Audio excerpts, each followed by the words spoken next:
Week 4 of the fantasy football season. Here's a few players I look to buy and trade for this week. The first player, Drake London of the Atlanta Falcons. Drake London, he was a second-round pick in most fantasy drafts, and I know this offense hasn't looked good with Michael Penix at quarterback in the early going for Atlanta Falcon team. So London so far, his best game this season was Week 1 versus Tampa, 8 catches, 55 yards. Then Week 2 in Minnesota, he didn't do much.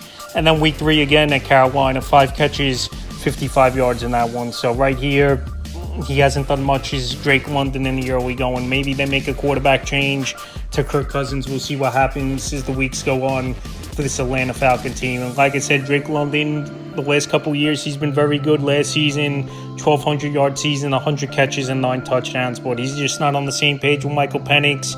And teams that are taking out Drake London and forcing Penix to hit other targets like Kyle Pitts and Darnell Mooney in the offense. So Drake London's a great talent.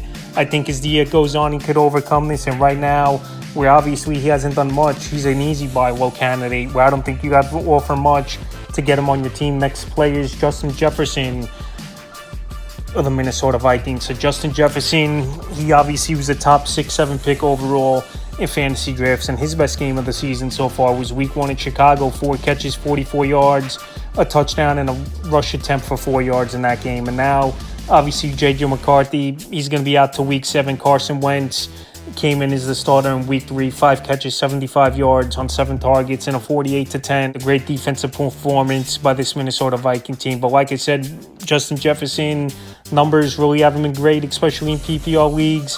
And now with Carson Wentz in their quarterback, Jefferson owners, they might be a little bit frustrated and look to put him on the trade block and see what they could get. So I've said this in other videos, Carson Wentz, he's a gunslinger.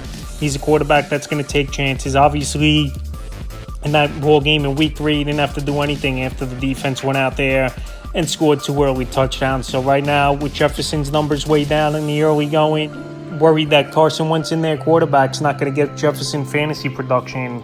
I think he's a good buy low option this week. The next player, another receiver, McConkey of the Los Angeles Chargers. So he was a second-round pick in most fantasy drafts. This season was McConkey, and only one game over 10 fantasy points in PPR leagues. Week 1 was 6 catches, 74 yards. Week 2, 5 for 48 at the Raiders. And then Week 3 versus Denver, only 4 for 41 on 7 targets. So Quentin Johnston, he's had a breakout year 3 for this Los Angeles Charger team. Drops were his problem in some route running, but obviously he got that going as Quentin Johnston, and Keenan Allen returning as well to this team after getting traded last year to the Bears and now coming back in free agency has hurt McConkey's value a little bit, where there's 3 good receivers in this offense. And obviously Justin Herbert, the type of quarterback he is spreading that football out, and all these guys are stepping up and making plays. So right now it doesn't look great for McConkey that his ceiling is that high. Obviously, with Keenan Allen and Quentin Johnson breaking out this season, and also Marion Hampton got into the mix finally out of the backfield in the passing game. So right now, while McConkey hasn't done much and it's been mediocre games for him, he's definitely a buy low candidate because we know the yard after catch prowess. And also we know Keenan Allen's been injury prone, and it wouldn't be surprising to me if he went down during the season for a few weeks. So right now, with all those factors, I think you could get McConkey on the cheap this week. Next player, Malik Nabers of the New York Giants. But Nabers, 2 out of 3 games in the early going. He hasn't been good. Week 1 at Washington, a lot of frustration, arguing with head coach Dable. Him and Russell Wilson were on the same page. 5 catches, 71 yards. Did have the 12 targets. Then Week 2 with Dallas, everything was right. They were hitting on big plays. 9 catches, 167 yards. 2 TDs, 13 targets. And then Week 3 versus Kansas City, McDuffie, he was on him, bump and run the whole game. Him and Wilson couldn't hit on plays. And then one play in the back of the end zone where it was a big collision. And luckily, Malik Nabers, he wasn't hurt bad and came back into the game where he only had 2 catches, 13 yards on 7 targets. So like I said, for Nabers, obviously upside and his standard. 2 bad games out of the first 3. In Week 4, not a great matchup versus the Chargers. Solid secondary led by safety Derwin James back there. But Malik Nabers, we know he's a generational talent. Him and Russell Wilson got to get on the same page. And just early in that game, the Giants were trying to run a whole lot, and it didn't help Nabers as well, where the clock was really burning off a lot of time. So with all those factors, I still think Nabers is a top-line receiver in fantasy football. We saw the upside in the monster game in Week 2, and now coming off a bad game, he's definitely a buy low candidate this week. Next player, Breece Hall of the New York Jets. Breece Hall, his workload's been weird so far.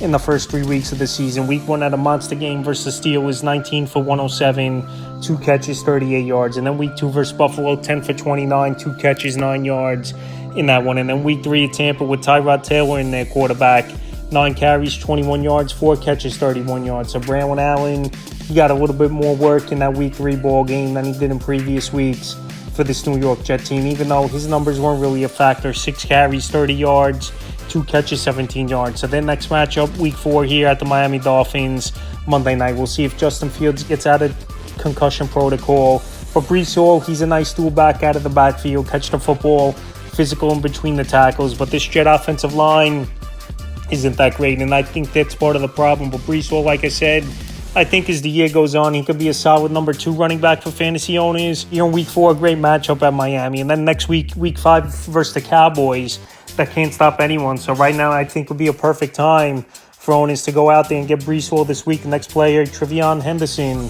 staying in the same division and position of the New England Patriots. So Henderson, a lot of hype in preseason. He had a return touchdown, some nice runs and nice catches out of the backfield. But so far, he hasn't done much in the first 3 weeks of his NFL career. Week 1 versus Vegas, 5 carries, 27 yards, 6 catches, 24 yards.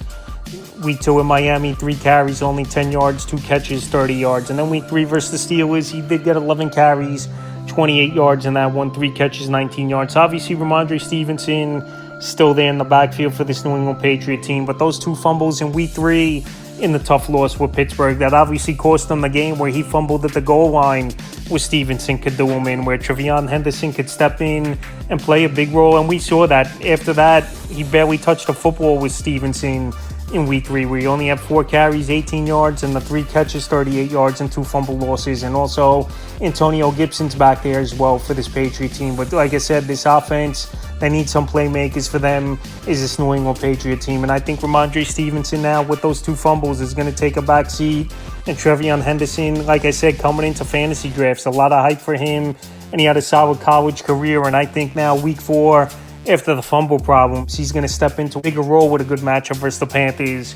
And definitely someone to go out there and buy this week. And the final player is another back, Chase Brown of the Cincinnati Bengals. So this Bengal team, they don't want to go down early and often like they did versus the Minnesota Vikings. And Jake Browning, he was a disaster in that ball game. So Chase Brown, a lot of hype with him, where he was a second, early 3rd round pick in most fantasy drafts. But so far this season, it's been a disappointment where he was taken, and the numbers he's putting up is Chase Brown. So week 1, okay game at Cleveland, 21 carries, 43 yards, a touchdown, 2 catches, 8 yards. Week 2 versus Jaguars, 16 carries, 47 yards, 2 catches, 18 yards. And week 3 at the Vikings, 10 carries, 3 yards, 4 catches, 17 yards. So obviously the Vikings sold out on the run early, forced Jake Browning to try to beat him, and obviously they took advantage of him. So after coming off, obviously a game where he couldn't even get 1 yard per carry, and a game Cincinnati's just going to throw that tape away and not take anything away from me, Chase Brown's a buy low option, because they don't want Jake Browning throwing that football 40, 45 times. Obviously, he's a Cincinnati Bengal team. And Chase Brown, there's no competition there. And his backup running back, Samaje Perine, left the game with injury. So after a horrible performance in week 3 at Minnesota, he's definitely a back to buy this week. So that's a few players I look to buy and trade for week 4 of the fantasy football season.